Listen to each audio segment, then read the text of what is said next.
Halo guys, jumpa lagi dengan Captain Vincent Aditya. Hari ini saya membuat video dikarenakan banyaknya pertanyaan seputar pesawat Sriwijaya SJ182. Nah, saya akan membahas pertanyaan yang paling sering kali ditanyakan, yaitu bahayakah pesawat tua ketika diterbangkan? Seberapa panjang umur pesawat paling ideal untuk digunakan?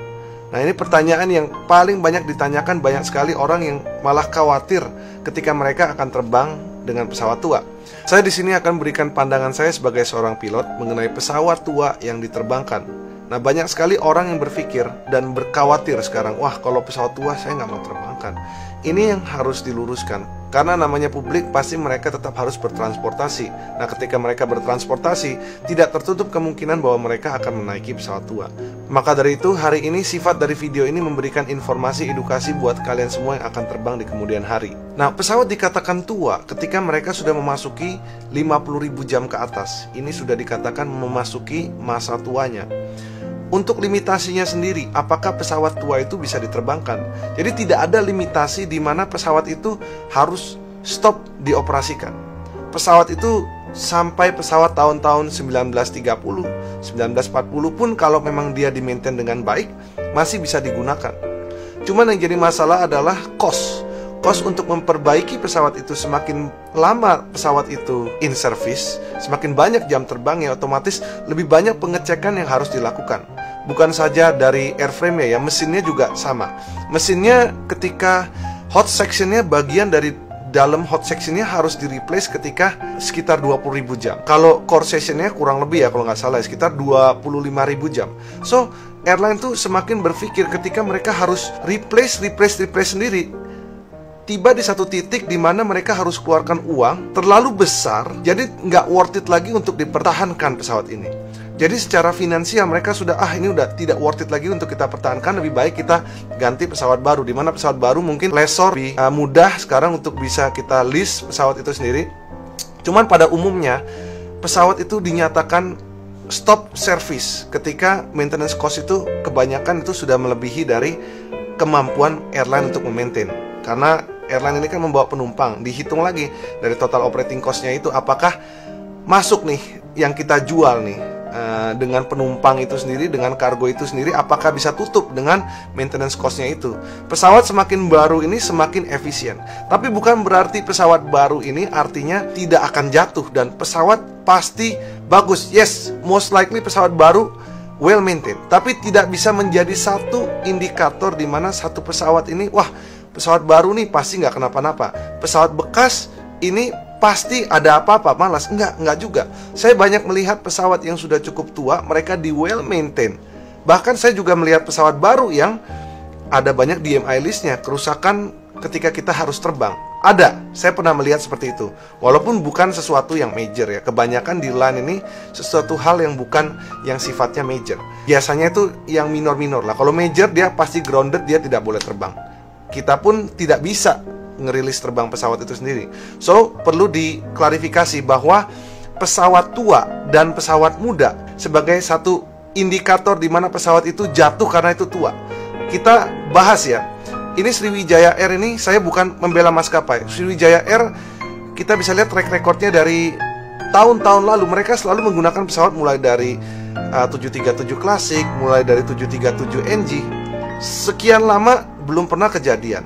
Dan banyak juga pesawat yang walaupun baru itu juga ada yang kejadian. Jadi kita tidak bisa memasalahkan berdasarkan dari umur pesawat. Karena untuk terjadinya satu kecelakaan bukan umur pesawat yang dilihat. Dilihat dari banyak sekali faktor. Yang jelas saya tidak akan mendahului pihak KNKT ataupun investigation board yang akan melakukan investigasi ya. Jadi kalau ada pertanyaan kepada saya sebagai pilot ya, saya adalah frontline di mana saya akan terbangkan pesawat. Ditanya, Kapten Vincent, would you fly old airplane? Jawabannya adalah yes, selama mereka di well maintained. Saya pernah terbang kok pesawat-pesawat Airbus yang tahun-tahun 92, yang MSN-nya cuman 100 sekian itu. Saya pernah terbang kok pesawat tua, nggak jadi masalah. Yang jelas adalah bagaimana dia di maintain. Banyak juga pesawat tua yang di well maintain sehingga kita datang ke pesawat aja semuanya working properly. Pesawat boleh tua, airframe boleh tua, tapi kan namanya avionik, begitu rusak dia ganti. Namanya mesin begitu ada masalah dia pasti repair. Dan ini bukan main-main, ketika pesawat ini harus di-maintain itu mereka sudah punya manualnya sendiri. Jadi simpelnya pesawat ini sudah ada rekomendasi kapan dia harus dicek. Seperti ada A cek, B cek, C cek, dan D cek. Dengan A cek misalnya harus dilakukan setiap 500 jam sekali. B cek harus dilakukan misalnya 6 bulan sekali. Atau C cek harus dilakukan setiap 4.000 sampai 6.000 jam atau 2 dan 3 tahun. Mereka itu sudah memiliki maintenance program di mana pesawat harus di make sure dalam keadaan safe untuk terbang. So kalau saya disuruh terbangkan pesawat tua, I don't mind, as long as the maintenance is properly maintained. Jadi saya pun akan menerbangkan pesawat walaupun dia umurnya sudah tua. So umur tidak bisa menjadi satu determinasi pesawat itu jelek. Nah, sekarang kita akan buka data yang saya punya. Jadi berdasarkan aturan pemerintah, kita bisa lihat ya, KM 115 tahun 2020. Di sini ada batas umur pesawat. Di pasal pertama, kita bisa lihat batas usia pesawat yang didaftarkan dan dioperasikan untuk pertama kali di wilayah Indonesia. Kalau untuk transport kategori, kita bisa lihat umurnya maksimum 20 tahun. Pesawat selain transport kategori, pesawat umurnya maksimum 25 tahun. Lalu untuk pesawat kargo, nah ini berbeda sedikit karena ini tidak ada batas umur usia, tapi akan mengikuti limitasi dari manufaktur, dari flight hour atau flight cycle dari sesuai dengan manufaktur. Helikopter maksimum 25 tahun. Dan untuk batas usia pesawat yang dioperasikan di wilayah Republik Indonesia, ini tinggal disesuaikan dengan flight hour dan flight cycle pesawat udara sesuai dengan manufaktur. Jadi, seperti yang saya jelaskan di sini, bahwa untuk masuk ke Indonesia, pesawat itu batas umurnya maksimum untuk transport kategori adalah 20 tahun. Nah, pesawat ini bisa digunakan selama manufaktur masih mengizinkan pesawat itu untuk diterbangkan. Selama manufaktur masih bisa mengizinkan, maka airworthiness certificate masih bisa dikeluarkan. Tinggal bagaimana mengenai financial cost-nya itu sendiri, karena kebanyakan maskapai ini, apalagi yang low cost ini, sangat sensitif seberapa besar revenue yang harus didapat untuk dapat menutup operating cost pesawat itu sendiri. Jadi gambarannya sudah cukup jelas ya, bahwa pesawat mau tua ataupun muda, selama dia di-maintain dengan baik, dia akan bisa terbang. Nah, cuman namanya pesawat muda, biasanya maintenance yang harus dilakukan itu tidak se-ekstrim pesawat yang tua. Tapi selama dilakukan tidak menjadi masalah. Will I fly it? Yes, I will fly it. Saya tidak akan terbangkan pesawat yang membahayakan diri saya sendiri. Tentunya saya masih punya keluarga di sini. So, gambaran mengenai pesawat tua masih boleh terbang atau tidak sudah terjawab di sini. Semoga ini menjawab pertanyaan teman-teman sekalian mengenai pesawat tua.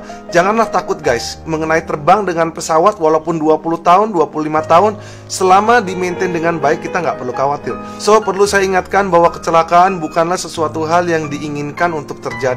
Tidak ada, baik itu dari pilotnya, baik itu dari airline-nya, baik dari siapapun, tidak ada yang ingin pesawatnya itu celaka, mencelakakan diri dia ataupun penumpang dia. Karena tanggung jawab sebagai seorang kapten bagaimana membawa penumpang itu selamat sampai tujuan. Tidak ada seorang pun yang akan mau kecelakaan itu untuk terjadi. Tapi namanya kerusakan itu bisa terjadi tanpa kita ketahui siap atau kita tidak siap. Karena pesawat itu akan fail, baik itu umurnya muda ataupun tua, baik itu kaptennya muda ataupun kaptennya tua.